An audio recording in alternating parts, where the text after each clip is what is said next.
Olá! Nós nesse vídeo vamos estudar os princípios da lógica aristotélica.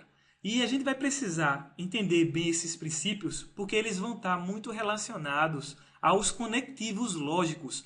Lembra que no vídeo passado a gente estudou sobre proposições simples. E para a gente ter proposições compostas, ou seja, um aglutinado, uma união de proposições simples, nós iremos precisar de conectivos. E esses conectivos lógicos estão totalmente ligados ao raciocínio lógico matemático. E nesse vídeo vamos ver os princípios aristotélicos da lógica clássica, da lógica formal, segundo a ideia deste filósofo Aristóteles. Tudo bem? Vamos ver.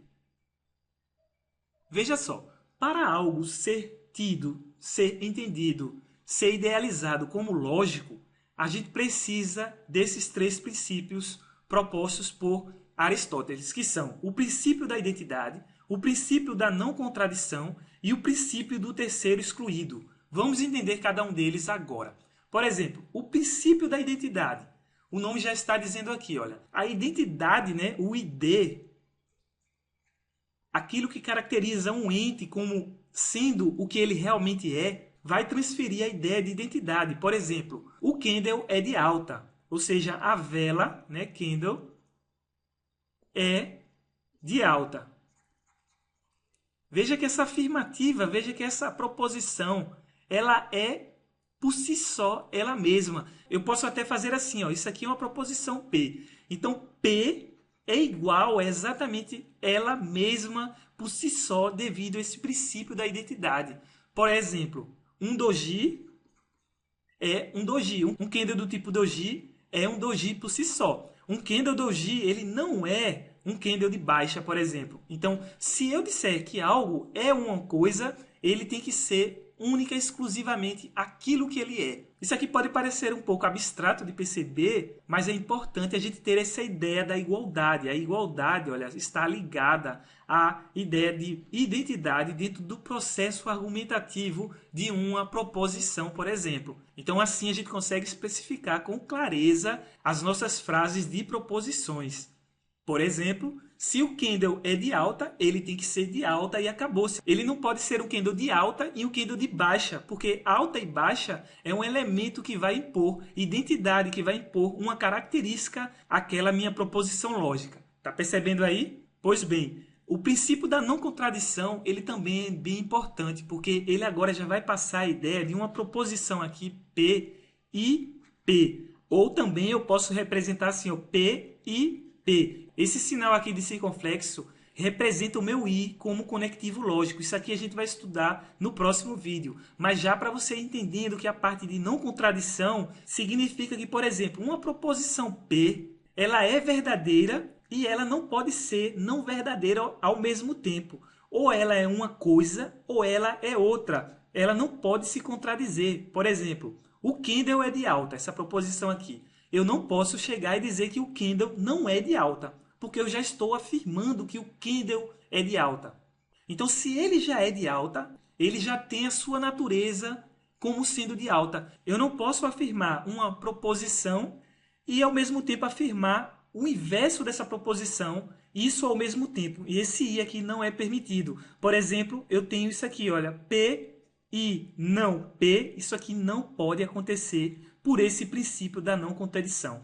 Esse tio aqui, a gente vai ver que é um conectivo para negar essa proposição, que no caso temos essa frase, candle é de alta. E como eu já disse, a gente vai ver esses elementos no próximo vídeo, esses conectivos. É só para você ir tendo a ideia desse princípio muito importante da lógica.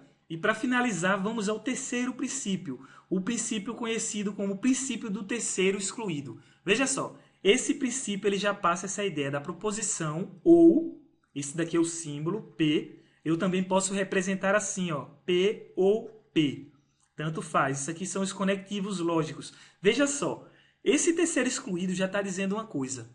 Ou a proposição é verdadeira por um lado, ou por outro lado que nega essa proposição inicial, não podendo ser, ao mesmo tempo, a proposição afirmativa e a negativa dessa proposição. Como assim? Vou explicar isso aí melhor. Veja só, se eu digo que o candle é de alta como uma proposição, Então, se eu disser que o candle não é de alta, eu estou negando essa proposição. Para eu negar essa proposição, eu boto esse sinal e eu digo que aqui o candle não é de alta. Veja só, ou o candle é de alta, então eu boto assim, ou o candle é não de alta. Eu não tenho uma terceira opção aqui. Eu não tenho uma terceira alternativa dentro dessas condições. Ou é de alta, ou não é de alta. Tá entendendo aí? Veja só. Isso pode dar um pouco de nó na cabeça, mas não tem dificuldade alguma. Eu começo com a proposição afirmativa, depois eu faço a negativa dela, que vai dar essa situação. E segundo o princípio do terceiro excluído, é impossível eu ter ambas proposições, né, a afirmativa e a negativa dessa proposição, elas serem válidas, elas serem verdadeiras ao mesmo tempo. Porque no nosso caso aqui, ou o nosso candle é de alta, ou o nosso candle não é de alta. Tá entendendo aí? Não existe uma terceira possibilidade. O terceiro caso ele é excluído. Por isso esse nome, o princípio do terceiro excluído. Tudo certo? Em outras palavras, ou uma proposição ela é verdadeira, ou uma proposição ela é falsa. Mas nunca pode ser verdadeira e falsa ao mesmo tempo se eu estiver usando, olha aqui, ó, lembrando que aqui é o P. Né? Eu posso ter, por exemplo, um que é uma outra proposição, e um ou aqui para proposição P. Por exemplo, eu poderia chamar que a proposição que aqui seria o candle é de baixa. Por exemplo, candle é de baixa.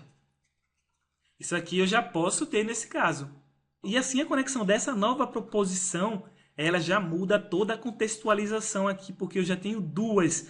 Note o seguinte, note um fato importante aqui, só para você relacionar bem, para ficar bem claro o entendimento disso tudo. Perceba que quando a gente está com a ideia desse nosso raciocínio lógico, a gente está avaliando uma proposição e estamos fixando, olha, o princípio da identidade é a proposição com ela mesma sendo avaliado aqui em termos de igualdade.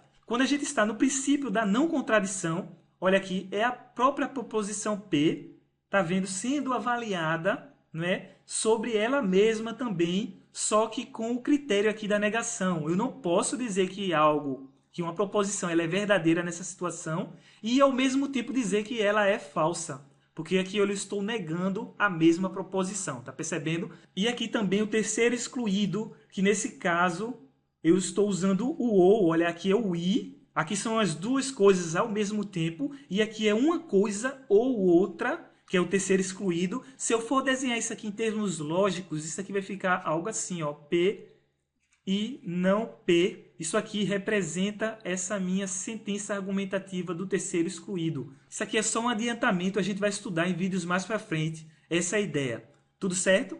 Entendeu aí os princípios lógicos do raciocínio segundo a lógica aristotélica, a lógica matemática aristotélica?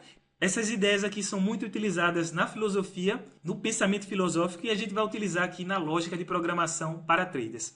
Tudo certo? Aguardo você no próximo vídeo e vamos em frente com os estudos. Até logo!